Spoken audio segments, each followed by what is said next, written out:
And if you go to Quebec has these fancy churches. Very fancy. They're big, they're huge, they're gigantic, and they're totally empty. They're totally empty. Church after church, big, huge, amazing, they're so nice, it's totally empty. And I remember telling somebody as I went as a tourist and I was visiting these different areas in Quebec, and I said, you know what, if Muslims had a big masjid like this, it would never be empty like this. Have you guys seen St. Paul's Cathedral? It's like empty, right? Is it empty?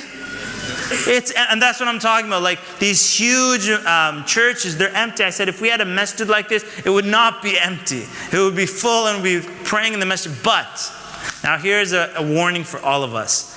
As I start looking at these masajid, they are full, some of them, but they're not full with youth. They're filled with an older generation. Now that's not all the masjids, and I hope that inshallah ta'ala your masjid, whatever masjid you're coming from, that it does have a lot of youth, but don't just think about London. Start looking wider and you'll see many masjids do not have youth in them. Even though you hear statistics like, Muslims have 9 children or something like that, go to the masjid, those kids aren't there. Where are they? Where are all those children? And then now I fear for the future, if our children aren't in the masjid, who's raising them? They're not being raised in the shade of the masajid.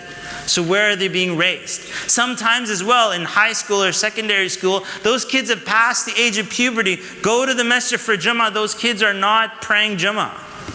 Where are they? It's like this age is an age where the boys need to be praying Jummah, but they're not praying Jummah. Again, it's just an adult audience that's, there's like a disconnect between those youth. So I wonder what's going to happen in these future years unless we put our foot down and really move forward.